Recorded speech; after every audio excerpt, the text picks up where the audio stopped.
También en la UNAM se pueden aprender otros idiomas. Esto se hace en el Centro de Enseñanza de Lenguas Extranjeras y Samara García nos cuenta más de esto en su nota. Creado hace 48 años, el Centro de Enseñanza de Lenguas Extranjeras de la UNAM busca desarrollar e impulsar el aprendizaje, la docencia y certificación de conocimientos de idiomas. Y la investigación en lingüística aplicada en las áreas de diseño curricular, análisis del discurso, psicolingüística, sociolingüística, traducción y lexicografía y formación. A partire dalle domande che abbiamo... Dirigidos a quien busca aprender, impartir o traducir, el CELE cuenta, además de su sede en Ciudad Universitaria, con 14 centros y programas en la Ciudad de México, Morelos y el Estado de México. Esto a través de cursos presenciales, semipresenciales y en línea. En Ciudad Universitaria se enseñan 16 idiomas a más de 7,000 estudiantes por semestre, entre ellos alemán, árabe, catalán, griego moderno, hebreo, italiano, rumano y vasco. También se imparte una lengua originaria de México, el náhuatl. Impartimos lenguas internacionales, lenguas nacionales, lenguas regionales y lenguas locales, según la demanda de movilidad de los estudiantes y según sus necesidades personales, culturales, sociales, académicas y profesionales. En 2013, el CELE tuvo una matrícula de 16,804 alumnos en Ciudad Universitaria y aplicó 1,584 certificaciones internacionales, utilizando un método de enseñanza comunicativo, accional y por competencias. Para que el alumno tenga un aprendizaje internacional que incluya un saber ser, un saber hacer y un saber aprender. Sus constancias tienen validez en escuelas de la UNAM e incorporadas a la misma. Asimismo, el CELE es Centro de Certificación Internacional para alemán, chino, francés, inglés, italiano y portugués. Estamos en la vanguardia de la lingüística aplicada y estamos en la vanguardia de la innovación.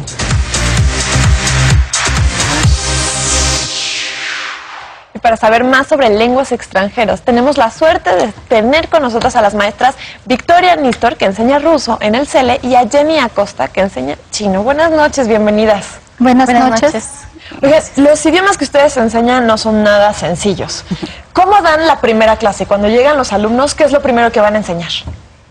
Bueno, yo al entrar al salón saludo directamente en ruso. Por la situación y la circunstancia me entienden y me responden como pueden imitar. Obviamente también me presento en ruso y pido que se presenten en ruso, les ayudo. Pero sí, los alumnos luego agarran y repiten y les va muy bien. Pues en chino es igual, el saludo es lo principal, el famoso ni hao, y los alumnos igual responden. Y aquí la pronunciación es un poco difícil, entonces siempre las primeras clases empezamos con pronunciación y al mismo tiempo vamos viendo la escritura porque la pronunciación y la escritura van de la mano. Es que claro, en el español pronunciamos como leemos, pero ¿pasa lo mismo en el ruso y en el chino? No, en el chino no, porque son caracteres. Entonces los alumnos tienen que aprender que este ideograma se pronuncia de una forma. Y lo que tienen que aprender es tanto el carácter como su pronunciación. Para ayudarnos con la pronunciación, entonces existe lo que se llama el pinyin, que es la romanización de esta pronunciación. Y empezamos cómo se pronuncia, ¿no? Existen vocales y consonantes para ayudar a pronunciar un cierto carácter. Y en ruso en realidad es sencillo. Como les digo a mis alumnos, es muy sencillo aprender ruso. Porque cada letra son letras, tiene su sonido.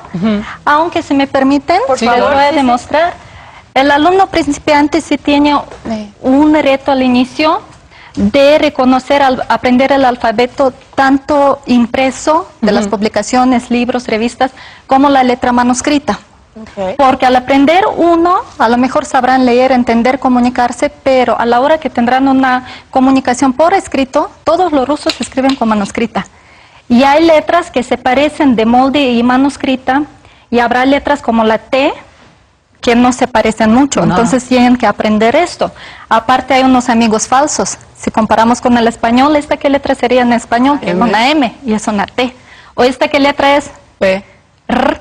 Racía. Aquí les puse los nombres de México, Méxica con letra de molde y Méxica con letra manuscrita. Entonces un reto sería la manuscrita. Ahora, Jenny, lo que nos estabas explicando de la como... ¿La llamaste latinización de los caracteres? ¿Cómo? De la pronunciación. Eso.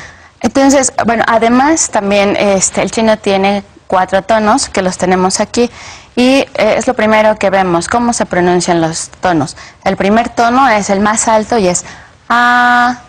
Esta vocal existe para la pronunciación del chino. Luego el segundo tono, que es como un tono de pregunta, A. Luego el tercer tono, que el mismo tono marca el ritmo de la pronunciación, que es A. Y el último es A. Y entonces se hacen sílabas con estas consonantes y con el tono. Y aquí tenemos, por ejemplo, Han Yu. Han Yu es chino, mandarín. ¿Y qué quiere decir? Han es el nombre de la etnia mayoritaria en China y Yu es idioma. Entonces, literal es como el idioma de los Han, que es la lengua, la lengua que se habla en China continental. A ver, intenta. Sí, Han Yu, ¿no? Y el de abajo sería Ni Hao. No, lo hice fatal, perdón. Ni hao. Ni hao. No, me faltó. Es que qué difícil Ya sé, ¿no? Muy Es bien. complicado. Hay unas como palabras que son más aspiradas que otras. Sí, como les decía, para la pronunciación también necesitan aprender las consonantes que se usan para esta pronunciación. En el caso, por ejemplo, aquí tenemos una H que no es, la conocemos en español, pero no es muda como para nosotros. Se pronuncia como una J, ¿no? Okay. Y existen, por ejemplo, la B y la P, que están en nuestro alfabeto, pero la B se pronuncia como P. Entonces, si lo combino con una A, por ejemplo, sería pa. Y si lo combino con la P, necesito sacar aire, es aspirada. Entonces sería pa, ajá, con aire. Ahora, en el ruso, Victoria, ¿hay algún tipo de acento? Como tal, acento gráfico no hay, Okay. pero sí existe el acento porque en caso de las vocales, sobre todo, es importante saber las vocales. La O, si es acentuada, se pronuncia O. Si no es acentuada, se pronuncia A, como por ejemplo en la palabra racía. Vemos claramente una O, pero pronuncio una A, no tan fuerte como la A, pero sí es un sonido débil de la A. ¿Cómo se diría creadores universitarios en ruso y en chino? Университетские создатели. Anda. 转作者，大学转作者。 Que sí, creo que yo el ruso me siento una mayor empatía. Tengo razón, ¿verdad? Es un idioma muy sencillo para aprender. Pero además también el chino, los caracteres tienen una forma de escribirse. Hay unas reglas, tienen que iniciar de arriba hacia abajo, de izquierda a derecha. Y algunos, por ejemplo, están formados por otros caracteres. Este, por ejemplo, hao significa bien. Entonces, ni es tú. Tú, bien, es el saludo, como desearle el bienestar a los demás. ¿Y cómo se compone hao, el carácter? Este primer carácter representa a una mujer. Si la ven, es como una mujer muy estilizada. Y el carácter que está al lado representa a un niño, al hijo. Entonces, una mujer con su hijo representa algo bueno. Claro. Eso es muy bonito. Sí, es súper bonito. Oigan, ¿y cuánto tiempo se tarda alguien en aprender, por ejemplo, si van al CELE, aprender ruso o chino? O sea, si queremos ir, ¿en cuánto tiempo vamos a estar hablando ruso o chino? Pues desde la primera clase. Wow.